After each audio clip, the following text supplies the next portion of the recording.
ఆచారాలు, సంస్కృతి, సాంప్రదాయాలకు స్వాగతం. అందరికీ నమస్కారం. అందరూ ఎలా ఉన్నారు? నేనైతే చాలా బాగున్నాను. మీరు ఎలా ఉన్నారో కామెంట్ రూపంలో తెలియజేసేయండి. మరి వీడియో కోసం ఎదురు చూస్తున్నారా? వీడియో ఏంటో తెలుసుకుందామా? మరి సంవత్సరంలో ఎన్నో తిథులు ఉంటాయి, కానీ వాటిలో ఏకాదశికి ఎందుకు అంతటి ప్రాముఖ్యత? ఎందుకు ఈ రోజున ఉపవాసం చేస్తే వేల యజ్ఞాల ఫలం వస్తుందని పురాణాలు చెబుతున్నాయి.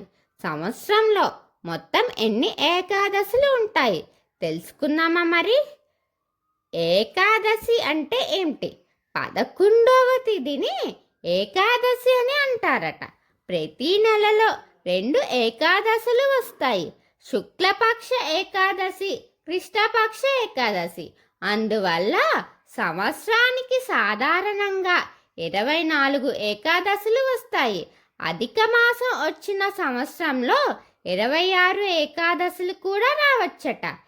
ఏకాదశి రోజు శ్రీ మహావిష్ణువుకు అత్యంత ప్రీతికరమైన రోజుగా పురాణాలు పేర్కొన్నాయట.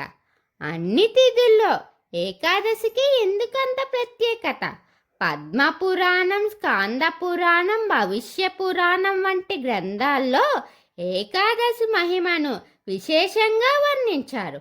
పురాణ కథనం ప్రకారం మురాసురుడు అనే రాక్షసుణ్ణి సంహరించేందుకు శ్రీ మహావిష్ణువు దివ్యశక్తిని సృష్టించాడు. ఆ దివ్యశక్తి ఏకాదశి తిథిని అవతరించింది.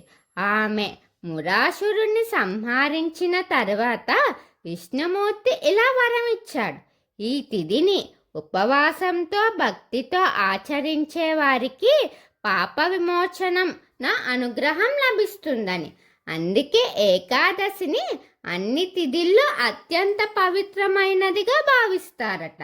మరి సంవత్సరంలో వచ్చే 24 ఏకాదశుల కోసం తెలుసుకుందామా? ప్రతి ఏకాదశికి ప్రత్యేకమైన పేరు, మహిమ ఉందట. మరి అవేంటో తెలుసుకుందామా? ఉత్పన్న ఏకాదశి, మోక్షద ఏకాదశి, సఫల ఏకాదశి, పుత్రద ఏకాదశి, షట్టిల ఏకాదశి, జయ విజయ ఏకాదశి, అమలికి ఏకాదశి, పాపమోచని ఏకాదశి, కామద ఏకాదశి, వరుదుని ఏకాదశి, మోహిని ఏకాదశి, అపర ఏకాదశి, నిర్జుల పారాయణ చేయవచ్చు.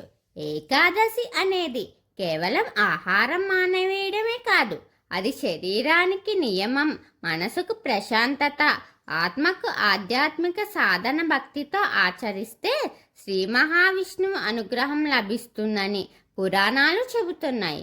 మరి ఏకాదశి తిథి ఫలితం ఏంటో తెలుసుకున్నాం కదా. మరిన్ని ఏకాదశుల కోసం మరొక వీడియోలో తెలుసుకుందాం. ఎదురు చూస్తూ ఉండండి. ఏకాదశి మీద మీ అభిప్రాయం ఏంటో కామెంట్ రూపంలో తెలియజేయండి.